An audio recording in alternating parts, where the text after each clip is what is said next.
The young man knelt on the ground, grabbed the man's foot, and began to lick it. It turned out they were bionic robots created to serve humans. They followed every command without question. His behavior immediately caught the attention of a nearby couple, who decided on the spot to purchase the robot named Henry. And Henry didn't disappoint. He was up early every morning, making breakfast, tidying up the lawn, helping the husband fix cars, and keeping the wife company by painting and chatting with her. One day, after taking a shower, Amy was getting dressed. When she realized Henry was staring at her, it made her uncomfortable, so she called her husband to talk about it. George comforted her, saying he's just a robot. But through their interactions, Amy discovered something different about Henry. He was gentle, thoughtful, and incredibly perceptive. Little by little, Amy began to appreciate his company. She taught Henry how to read, and even shared human emotions with him. Over time, Henry began to develop feelings of his own, feelings that surprised both Amy and George. Luckily, after an inspection, the company manager reassured them it was just a minor programming glitch. He told George that Henry was the most advanced model available, but warned, don't get emotionally attached. The more you treat him like a human, the more human-like he becomes. George returned home and immediately told Henry, you're just a robot. No more reading with Amy or talking about love. Henry paused for a moment, then quietly walked away. He went to Amy and explained, my programming requires me to gain approval from both owners. But now your instructions conflict with George's. I need a unified command. Amy wasn't having it. She confronted George. And for the first time, the couple had a serious argument, all because of Henry. Furious, Amy packed her things and prepared to leave. Henry, upstairs, overheard them arguing, and a subtle smile appeared on his face.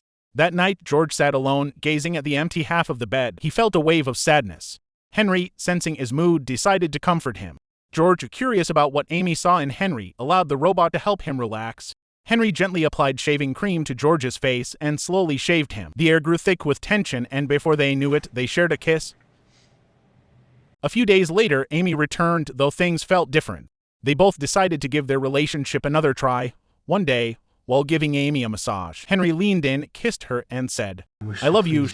Shocked, Amy pulled away. A robot in love. She called George, upset. He was furious too, completely forgetting his own strange moment with Henry. He immediately contacted the robotics company and demanded they recall Henry.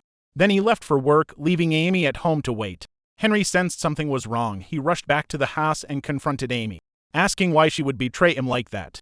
Amy explained, because you kissed me and said something you shouldn't have.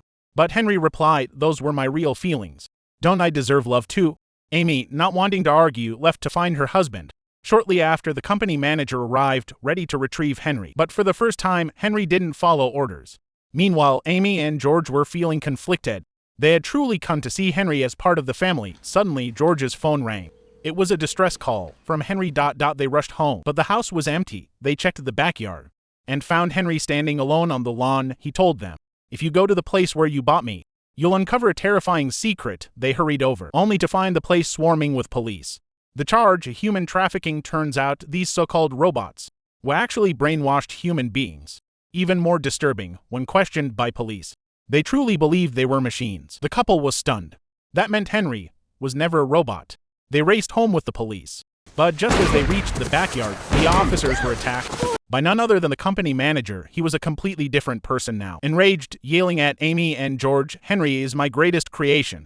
He revealed that Henry had been abandoned by his family as a child. The manager raised him and over time brainwashed him into believing he was a robot. He trained him to be the perfect, obedient machine. Now, his plan was ruined because of Amy and George. The manager raised his gun, but before he could fire, Henry tackled him with the butt of the gun. He beat him until he stopped breathing. Then, Henry slowly walked onto the grass, pulled out a knife, and slashed his wrist. As the blood poured from his arm, Henry smiled through his tears because in that moment, he finally understood he was human.